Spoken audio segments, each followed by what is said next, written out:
अब यम का पास ही दंड देगा इसे।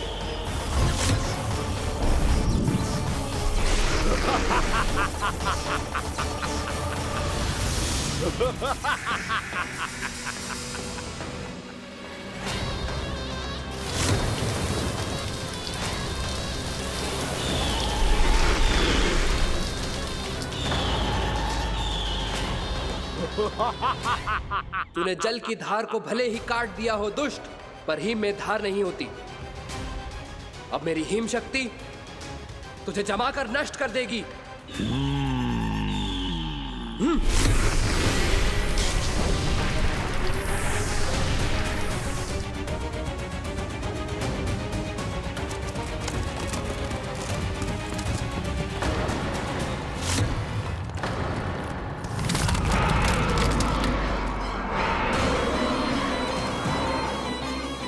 चंद्र, वरुण, यम, अग्नि, इंद्र, तुम में से कोई भी इस योग्य नहीं है कि मुझे पराजित कर पाए और इस विष्णु अवतार की रक्षा कर पाए।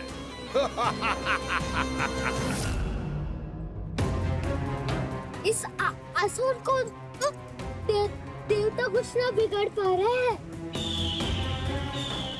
अब क्या होगा खाने का? बकासुर, मैं अपनी किरणों की ताप से तुझे छलनी छलनी कर दूंगा।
पुत्र कार्तिकेय, इस असुर के उदर को फाड़कर अपने पिता के सखा श्री कृष्ण को मुक्त कराओ पुत्र।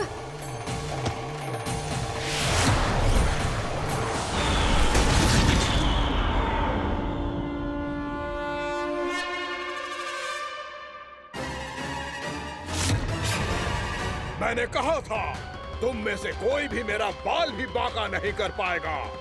तुम देवताओं का तो सामर्थ्य ही क्या, स्वयं देवों के देव महादेव भी मेरा कुछ नहीं बिगाड़ पाएंगे। कृष्ण को अपने उदर में ही पचा जाऊंगा मैं।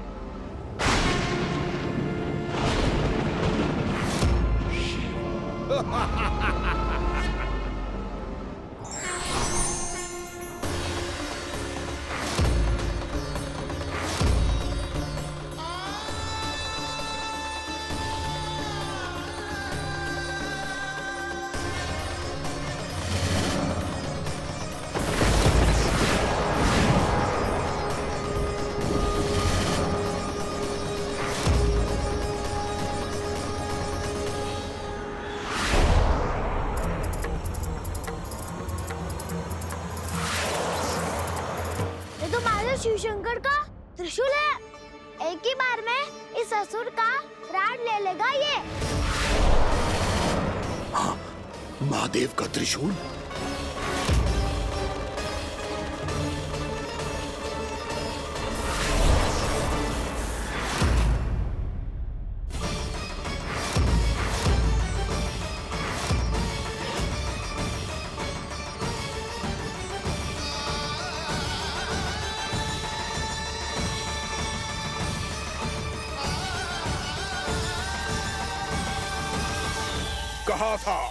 कहा था मैंने, स्वयं महादेव भी मेरा कुछ नहीं बिगाड़ सकते। अजय हूं मैं, अजय।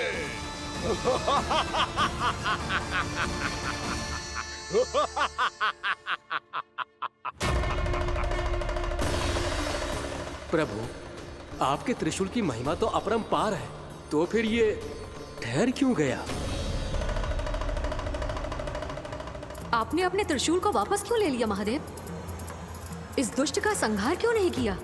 क्योंकि इसकी मृत्यु मेरे हाथों नहीं, मेरे सखा नारायण के अवतार श्री कृष्ण के हाथों ही होगी, और यही विधि का विधान है।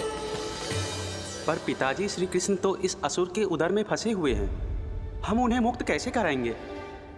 ये उन्हें स्वयं ही मुक्त करेगा पुत्र।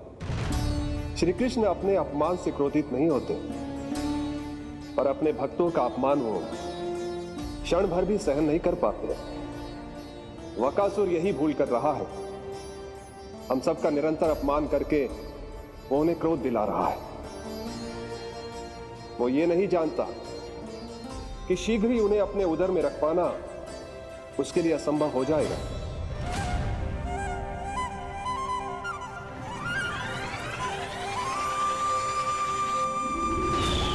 क्या हुआ महादेव? पराजित होकर भी मुस्कुरा रहे हैं। पर अब तो महादेव कहलाने के भी योग्य नहीं रहे आप। असफल देवताओं की इस अयोग्य सेना को लेकर चले जाइए यहाँ से। ना ये मेरा सामना कर सकते हैं और ना ही आप। मेरी शक्ति के सामने आप अक्षम हैं महादेव।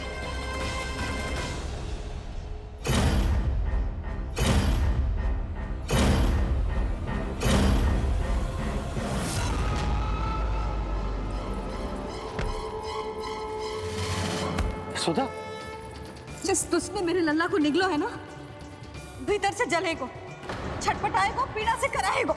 जिस दुष्ट ने मेरे लल्ला को निगलो है ना, भीतर से जलेगो, छटपटाएगो, पीड़ा से कराएगो। ये क्या हो रहा है मुझे?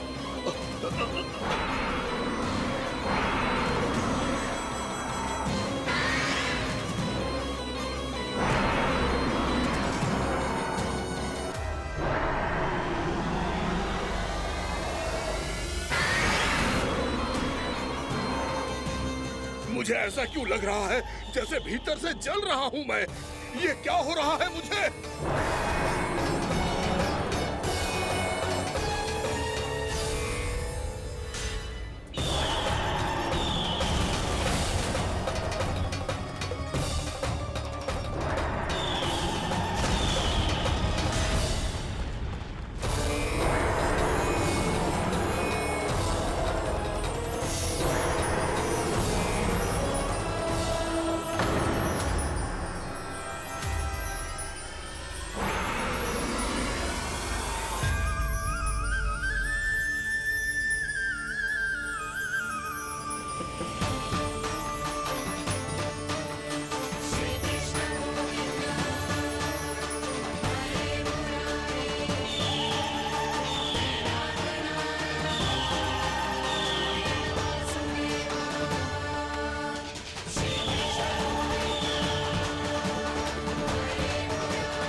हे प्रभु, मैंने ऐसे कौन से कुकर्म किए थे कि मुझे ऐसी मृत्यु प्राप्त हुई? और ऐसे कौन से सुकर्म किए थे? क्या आपके हाथों से मुझे मोक्ष प्राप्त हुआ है प्रभु? सीमित स्मरण करो, हे गिरीश की पुत्र वक्कासुर। स्मरण करो, कैसे अपने पिता की तरह अभिमान से भरे हुए थे तुम। स्मरण करो, कैसे हमें पराजित करने के लिए पूरी सृष्टि को संकट में डाल दिया था तुमने, और हमें विवश होकर पराजय स्वीकार करनी पड़ी थी। स्मरण करो, कैसे तुमने देवराज इंद्र का छत्र चुरा लिया था। पर यह सब भी पर्याप्त नहीं था वक्कासुर। तुम्हारे पापों का घड़ा तब भरा था जब तुमने देवी गंगा के जल में साधना करते हुए जजाली मुनि की तपस्या में व्यवधान डाला था।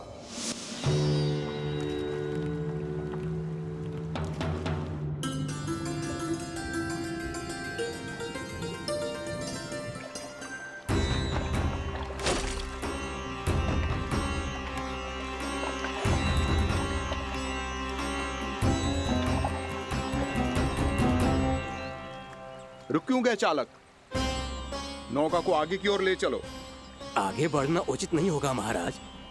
यहाँ से कुछ ही दूरी पर जालजली मुनि तपस्या कर रहे हैं। तो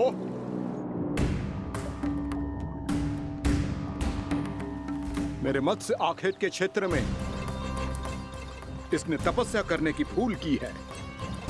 मेरे ही राज्य में मेरा कोई क्षेत्र मेरे लिए वर्जित हो, यह मुझे स्वीकार नहीं है। आपने पर्याप्त मत्स्य आखेट कर लिया है महाराज। यदि तुम इन मछलियों का आहार नहीं बनना चाहते हो, चुपचाप मेरी आज्ञा मानो। क्षमा, क्षमा महाराज।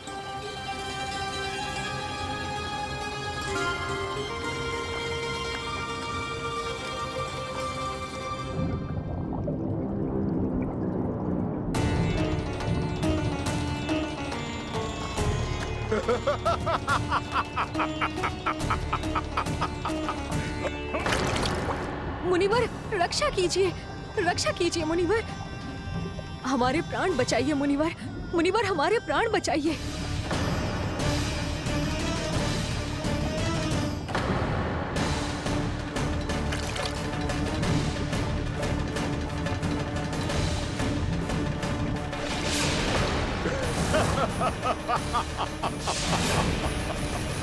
ठहर जाओ असुरराज।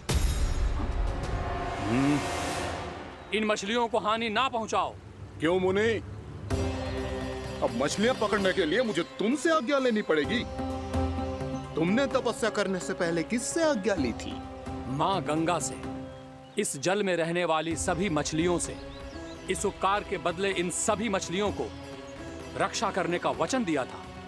इसीलिए असुरराज, मैं शांति से कह रहा हूं, इस स्थान को अशुद्ध ना करो। चुपचाप यहां से चले जाओ, नहीं तो इसका परिणाम अच्छा नहीं होगा।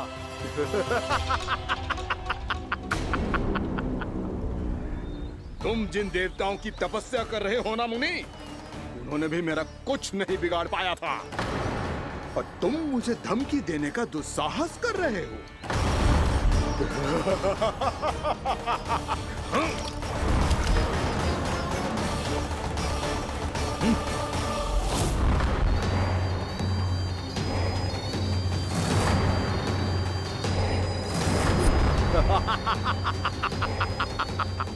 मूर्ख, विचारों से तो तू राक्षस है ही, और स्वभाव से उस बगुले की तरह है जो भूख ना होने पर भी उन निर्दोष मछलियों को आहार बनाता रहता है।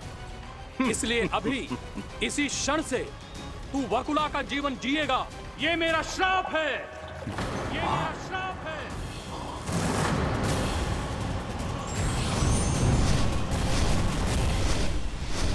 श्राप पाने के बाद तुम्हें आभास हुआ कि तुमने कितना बड़ा अपराध किया था, और तब तुम जजाली मुनि से क्षमा याचना करने लगे।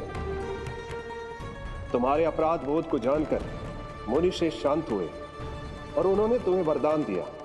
श्राप से मुक्ति का एक ही मार्ग होता है असुर, पश्चाताप।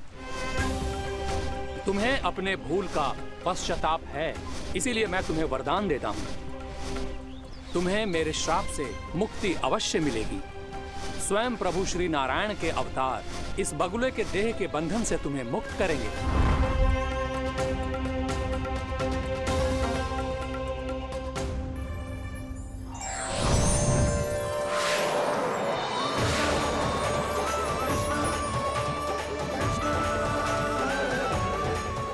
हम स्वीकार करें प्रभु।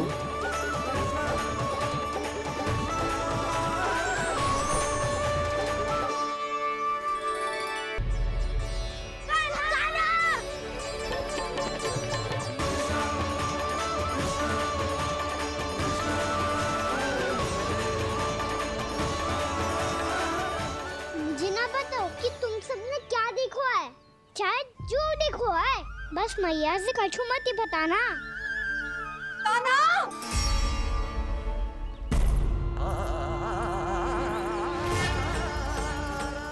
कान्हा!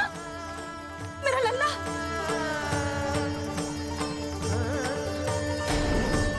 भानु बता रहा था तुझे कोई असुर पंछी निकल गया था। हाँ?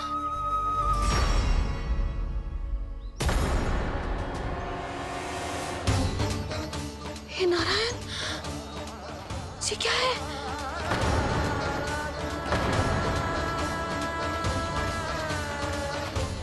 ये सब कैसे हुआ लल्ला? हाँ? कोई बताएगा मुझे ये क्या है?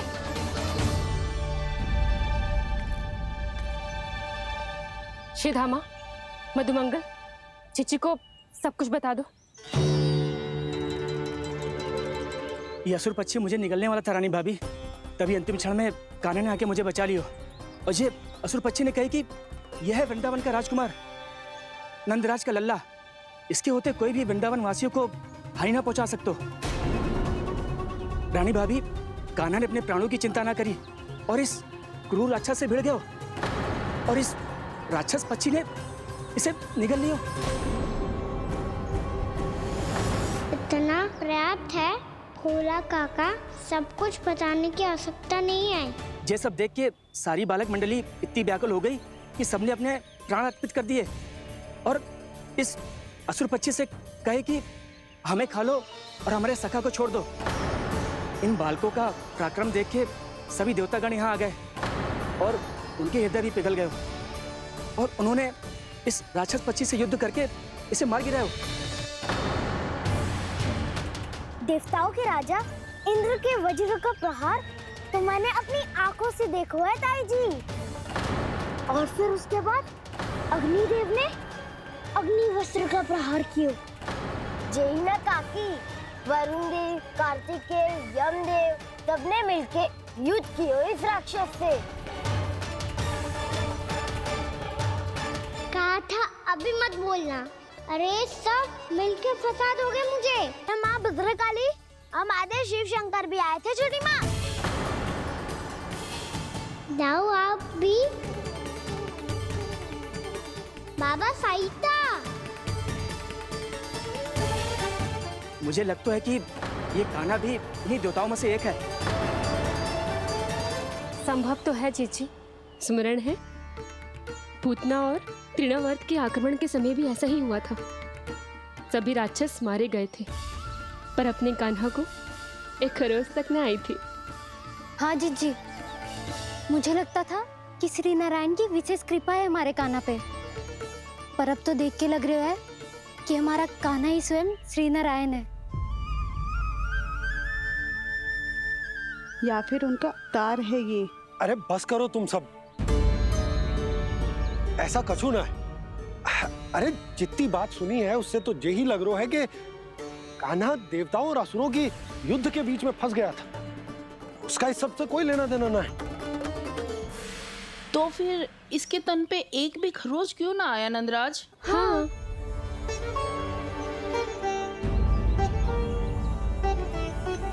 है काकी, खरच तो है।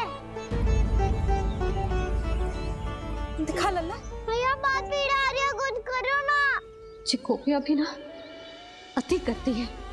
श्री नारायण का अवतार हो तो इतनी तनिक सी खरोच पे ऐसे रो तो क्या? बस बहुत होगा। अब तो तुम सबने सीमा ही पार कर दी है। कभी से श्री नारायण बुलाते हो, कभी श्री नारायण का अवतार। तनिक कछु हो ना जाता है कि तुम सब कहानियां बुनने लगती हो। जे बस साधारण सा बालक है, मेरा लल्ला है जे, इसे भगवान मत ही बनाओ।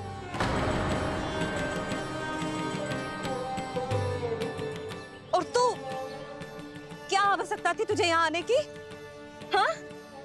वो भी मुझे बिना बताए, मेरे साथ छल करके आए हो तू। अब तू घर चल, ऐसा दंड दूंगी ना कि मैया बहुत पीड़ा हो रही है, मैया बहुत पीड़ा हो रही है मैया। हाँ नन्ना, तू घर चल, मैं तुझे औषधि लगा दूंगी, हल्दी का लेप लगाऊंगी ना, झट से ठीक हो जाएगा। चल चल।